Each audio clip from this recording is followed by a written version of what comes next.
शामली के कैराना से सपा विधायक नाहिद हसन चित्रकूट के जिला कारागार रगौली में बंद हैं, जिनसे मिलने के लिए सपा का प्रतिनिधिमंडल जिला जेल रगौली पहुंचा, जहां जेल में बंद सपा विधायक नाहिद हसन से आधे घंटे की मुलाकात की गई।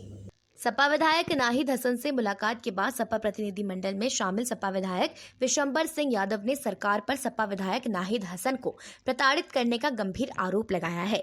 उन्होंने कहा है कि कैराना से 3 बार विधायक नाहिद हसन जी जेल में बंद हैं, उन्हें जेल के अंदर परेशान किया जा रहा है, जिसको लेकर के माननीय राष्ट्रीय अध्यक्ष जी ने कमेटी गठित की है, जिससे मिलने के लिए आज वे चित्रकूट रगौली जेल पहुंचे हैं।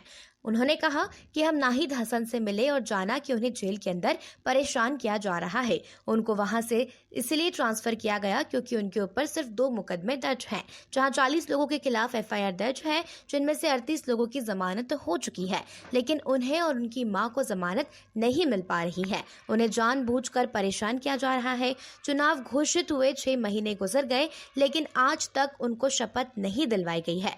भारतीय जनता पार्टी के मुख्यमंत्री योगी आदित्यनाथ जी पूरे तरीके से इनको प्रताड़ित और परेशान करने में लगे हुए हैं। वहीं उन लोगों की मांग है कि शपथ कराई जाए। अगर उनकी शपथ नहीं कराई गई तो सदस्यता चली जाएगी। वे जनता से चुन कर आए हैं, इसलिए उनकी शपथ कराई जानी चाहिए।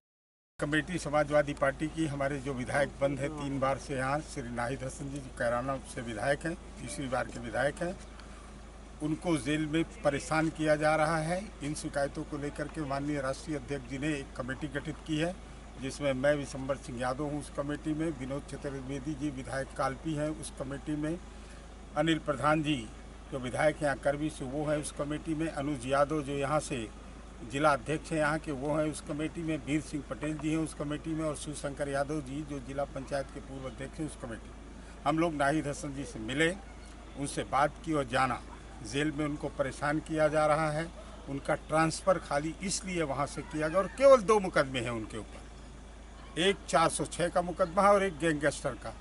गैंगस्टर के मुकदमे में 40 लोगों के खिलाफ रिपोर्ट लिखाई गई है, जिसमें 38 की जमानत हो चुकी है, लेकिन इनकी और इनकी मां को की जमानत नहीं मिल पा रही है। जानबूझ करके परेशान किया जा रहा है। 406 जो सुप्रीम कोर्ट में चल रहा है केस, उसमें जमानत मिल जाएगी। खाली 2 मुकदमे में इनको यहाँ, और आज तक 6 महीने 23 दिन गुजर गए, चुनाव घोषित हुए, आज तक इनको ओथ नहीं कराई गई पूरी तौर से सरकार और भारतीय जनता पार्टी की सरकार, भारतीय जनता पार्टी के मुख्यमंत्री योगी आदित्यनाथ जी पूरी तरह से इनको प्रताड़ित करने में, परेशान करने में लगे हुए हैं। सदस्यता चली जाएगी अगर उनकी शपथ नहीं कराएगी। शपथ भी नहीं करा रहे हैं, नहीं चाहते वो जनता से चुन करके आए, शपथ कराना चाहिए, लेकिन शपथ भी नहीं करा रहे हैं। तो आज हम लोग उनसे मिले हैं, पूरा प्रतिनिधिमंडल मिला है, उन्होंने अपनी दिक्कतों से अवगत कराया। यहाँ जेल में बहुत परेशान किया जा रहा है। इस तरह की परेशानी की जा रही है? परेशानी क्या, खाने की जो डॉक्टर संतुष्ट करता है कि इनको ये डाइट दी जानी चाहिए, वो डाइट भी नहीं दी जा रही है। बताया जा रहा है कि उनको गले में कैंसर है। हाँ, तकलीफ है उनको, लेकिन उसका इलाज भी नहीं कराया जा रहा कि इलाज कराया जाए। डॉक्टर को, स्पेशलिस्ट डॉक्टर को, कैंसर के स्पेशलिस्ट डॉक्टर को बुला करके उनकी जांच कराएं और जांच करा करके उनको अस्पताल भेजें जिससे उनका इलाज हो सके। जो प्रताड़ना वाली बात है चित्रकूट जेल में किया जा रहा है कि पूर्व में किया गया है? नहीं, पूर्व में तो किया जा रहा था, यहाँ भी किया जा रहा है। अब डॉक्टर ने जो उनको डाइट संतुष्ट की है, वो डाइट मिलनी चाहिए। डॉक्टर ने देखा होगा, जेल के लिए ज़रूरी समझा होगा कि इनको क्या क्या खाने को मिलना चाहिए। अब जो लिखा है, ब्रेड लिखा, अंडा लिखा, मक्खन लिखा और कई चीज़ें डाइट में लिखी, वो नहीं दी जा रही। चित्रकूट से रतन पटेल की report. Madhya Pradesh power corporation limited एवं दक्षिणांचल विद्युत वितरण निगम के चेयरमैन के निर्देश पर जिले में 10 दिवसीय विशेष राजस्व वसूली अभियान का शुभारंभ हो गया है। अनिक्षण अभियंता ब्रजेश कुमार के नेतृत्व में सभी विभागीय अधिकारी अपने अपने क्षेत्रों में भ्रमण कर बकायेदारों से बकाया राशि जमा करने की अपील कर रहे हैं। वहीं अभियान के बाद बकाया राशि जमा न करने वाले उपभोक्ताओं के कनेक्शन काटे जाएंगे। रविवार को अधीक्षक अभियंता ब्रजेश कुमार ने बताया कि उत्तर प्रदेश पावर कॉर्पोरेशन के निर्देश पर जिले में 1 से 10 अक्टूबर तक विशेष वसूली अभियान चलाया जा रहा है। उन्होंने बताया कि अभियान के दौरान शहरी बिजली घर को 2 करोड़ और देहात के बिजली घर क्षेत्र से 1 करोड़ रुपए वसूलने का लक्ष्य निर्धारित किया गया है। उन्होंने बताया कि अधिशासी अभियंता करवी RS वर्मा एवं राजापुर के अधिशासी अभियंता KK वर्मा विभागीय अधिकारियों के साथ शहर और ग्रामीण इलाकों का भ्रमण कर बकायेदारों से बातचीत कर रहे हैं और बकाया राशि जमा करने की अपील कर रहे हैं। उन्होंने बताया कि बकाया राजस्व न जमा करने वाले उपभोक्ताओं के कनेक्शन भी टीमों द्वारा कटवाए जा रहे हैं। उन्होंने बताया कि उनके द्वारा प्रतिदिन शाम को अभियान में लगी टीमों के कार्य की समीक्षा की जा रही है। उन्होंने बताया कि सभी टीमों को उत्तर प्रदेश पावर कॉर्पोरेशन द्वारा निर्धारित किए गए लक्ष्य की प्राप्ति करने के निर्देश दिए गए हैं।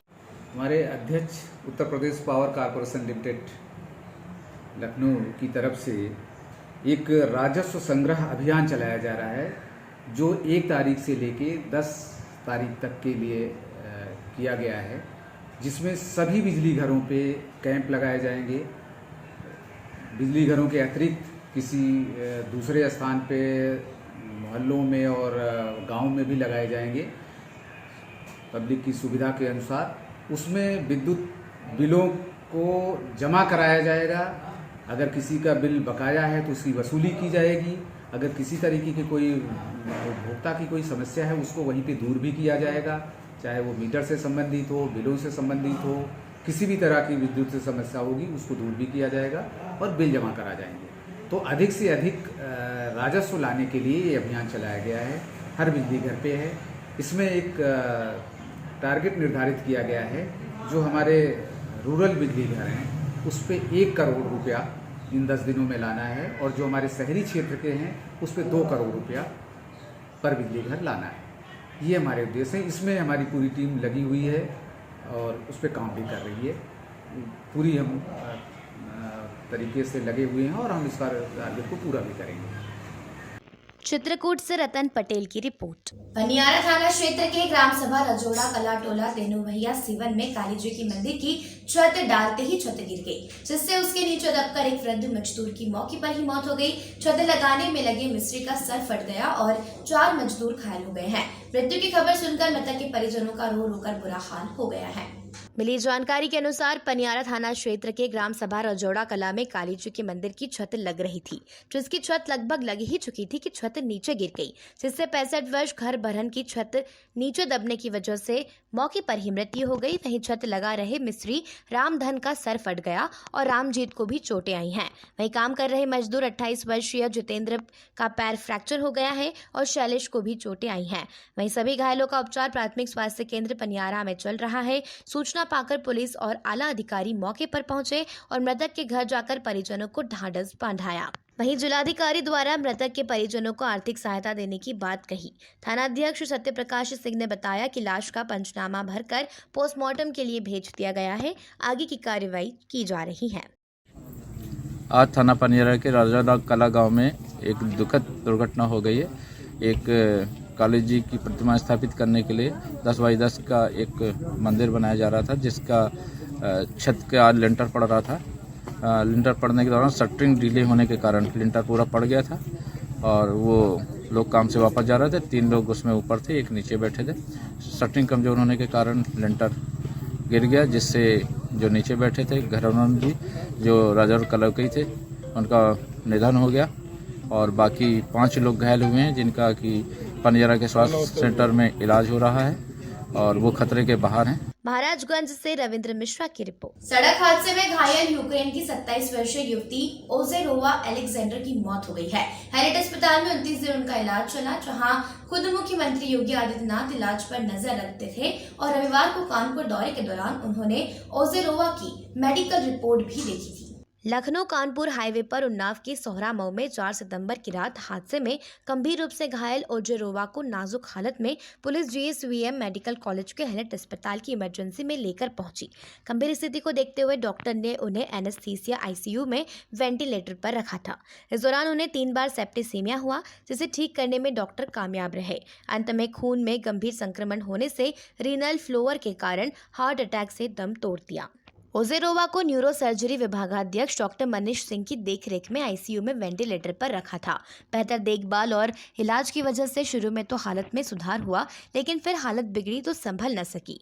ब्रेन में फ्लूइड आने पर डॉक्टर मनीष सिंह की टीम ने 8 घंटे का बेहद जटिल ऑपरेशन भी किया। डॉक्टर मनीष के मुताबिक ओजेरोवा के ब्रेन की स्थिति बेहद खराब थी। हैलेट पहुंचे सीएम ने ओजेरोवा एलेक्जेंडर का भी हाल जाना था। उन्होंने ओजेरोवा के बेड पर जाकर प्रोफेसर संजय काला और डॉक्टर मनीष सिंह से 10 मिनट उनकी मेडिकल रिपोर्ट पर चर्चा की थी। हैलेट एंड एसोसिएशन हॉस्पिटल के प्रमुख अधीक्षक प्रोफेसर RK मौर्य ने बताया कि ओजेरोवा के इलाज में 5 डॉक्टर की टीम दिन रात लगी हुई थी, लेकिन उन्हें बचाया नहीं जा सका। पुलिस के साथ कमिश्नर और DM को सूचित किया गया है। ब्यूरो रिपोर्ट, एराज यूपी संदेश। लखनऊ के बीकेटी थाना क्षेत्र में बरगदी गांव में सोमवार देर शाम पटाखा बनाने वाले जाकिरा के घर में विस्फोट हो गया। विस्फोट इतना जोरदार था कि घर की छत उड़ गई और पड़ोसियों की दीवारें चटक गई। घटना में जाकिरा के बेटे की दर्दनाक मौत हो गई है। वहीं 5 रिश्तेदार समेत 14 लोग घायल हो गए हैं। 4 लोगों को ट्रॉमा सेंटर रेफर किया गया है। बाकी घायलों को राम सागर मिश्रा अस्पताल में भर्ती कराया गया है। विस्फोट फटाके के बारूद से हुआ या सिलेंडर से, इसकी पुलिस फॉरेंसिक टीम के साथ पड़ताल कर रही है। बीकेटी CEO नवीना शुक्ला ने बताया कि बरगदी रेलवे स्टेशन के पीछे जाकिरा के घर में विस्फोट हो गया है, जिसमें जाकिरा, उसका बेटा जुबैर, उसके रिश्तेदार सैफ, जुबैर, शबनम और सलमान और उसका बेटा समर और 3 अन्य पड़ोसी घायल हो गए हैं। पड़ोसियों ने घायलों को बचाने की कोशिश की। मौके पर पहुंची पुलिस ने सभी घायलों को 100 सैया अस्पताल में इलाज के लिए भर्ती कराया है, जहां जुबैर की मौत हो गई। प्राथमिक जांच में घर में सिलेंडर के ब्लास्ट होने की बात सामने आई है। घर में पटाखा का काम होने से बारूद से विस्फोट की आशंका इनकार नहीं किया जा सकता, जिसके लिए फॉरेंसिक टीम के साथ मौके की जाँच पड़ताल की जा रही है। मुख्यमंत्री योगी आदित्यनाथ लखनऊ में सिलेंडर फटने से हुई जनहानि पर गहरा दुख प्रकट किया है।